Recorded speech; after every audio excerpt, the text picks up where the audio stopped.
When the state of Florida, using a subcontractor, recruited 48 Venezuelan migrants to fly from San Antonio to Massachusetts, that may have violated a new state law that authorizes and pays to relocate undocumented migrants who are in Florida. One more lawsuit asking for a halt to those flights may be getting its first hearing this week. State Senator Jason Pizzo filed it, but he filed it as a citizen and a taxpayer, not so much a senator, and he is right there live with us today. Senator Pizzo, great to have you aboard. Thanks for having me. We're good to see you. Thanks very much, Jason. Why did you file it as a citizen and a taxpayer instead of as a senator? And is your issue that it wasn't done properly or that it was done at all? Not that it wasn't done at all. Listen, there was a $109 billion plus budget that most of us voted for. I voted. Spent exclusively for unauthorized aliens from the state of Florida. And when news reports came out that 48 people were taken from the state of Texas, that went far afield from what was passed. I filed as a taxpayer, as a civilian taxpayer, really exercising my civic right. And the reason is the executive branch is meant to enforce the laws that the legislature passes. I am, coincidentally a member of the legislature. I was there when it was voted on. I read that section. I didn't agree with the section, but I agreed with the majority of the budget that I voted for. And the governor has flouted the law that was very, very simply described. Yeah. Jason, as you well know, a number of news organizations, the Miami Herald, the Orlando Sentinel, and others got public records regarding these Venezuelan migrants and this new law and published them this weekend. I think some of these revelations are pretty stunning. I want to put up on a screen what the regulation calls for, if we can see this on the screen.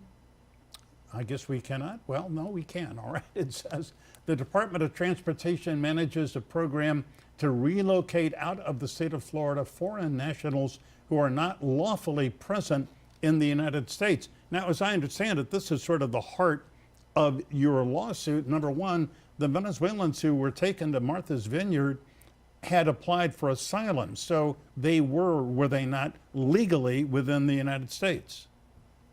So, Michael, it's an excellent point, and I can't see what you're referring to. I don't know if it came up, but obviously I have this stuff memorized. Very specifically, the General Appropriations Bill, which is law, called for only the removal of unauthorized aliens, number one, from the state of Florida. That's the second point. What I was very interested in seeing, and Senator Book, our leader in the caucus, had been asking for those program details since September 16th, 22 days past. They did a Friday late afternoon news dump. But what I was most interested in seeing is, in fact, that FDOT, the Florida Department of Transportation, which is tasked with promulgating this program, I wanted to make sure that nothing was lost in translation. Sure enough, we found out late Friday that they themselves, when drafting the scope of their authority, again, actually even more plainly says unauthorized aliens out of this state.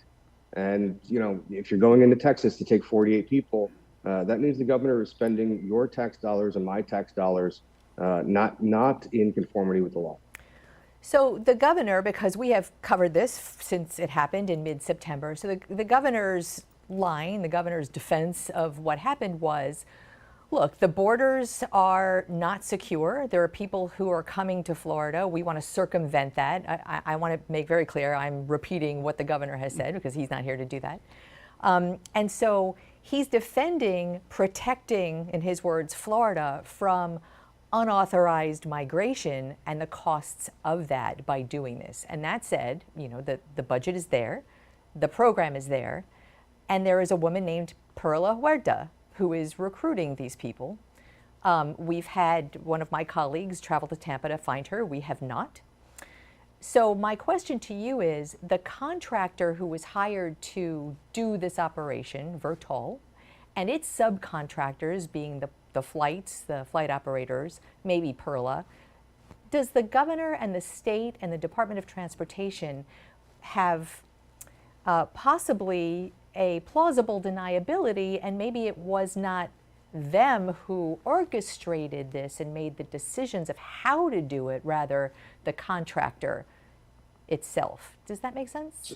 It does. And in fact, it's an excellent point. Had there only been one payment, had there only been sort of one transaction, one event, the flying of 48 Venezuelans who were put up in motel rooms, given food and even haircuts, if there was only that one event of the payment of $615,000 that we saw, then I would think there might be a lot of finger pointing saying that maybe the vendor went rogue and misinterpreted what the scope of and the authority within the terms of the contract. However, after it was widely internationally reported that $615,000 was paid to transport 48 people from Texas, stopped in Crestview, one of the flights in one of the Carolinas, and so on and so forth. However, there's a subsequent $950,000 payment. So, one thing the documents did reveal to us was that I think there's 4 or 5 people at FDOT who had reviewed this, including their legal counsel.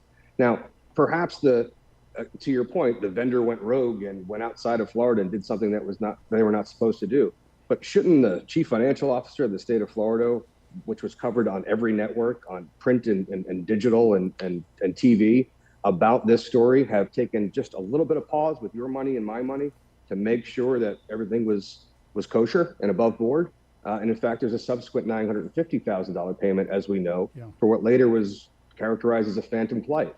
The Florida taxpayers, the phantom flight. Yeah, the phantom flight allegedly was going to go to Delaware, close to, the home state of the president. It was going to Delaware. The flight plan was in. It just never happened. Yeah, guys, I don't want them spending your money or my money on his political theater. I really don't, and it's inappropriate. It's not even about the inhumane treatment, about people being used as political pawns, which there's plenty to discuss there. Your money and my money and our Florida constituents' money should not be spent flying, vacant phantom flights for political theater. A gotcha moment for the media. It's ridiculous. We have plenty of things to spend money on here in the state of Florida, as you know.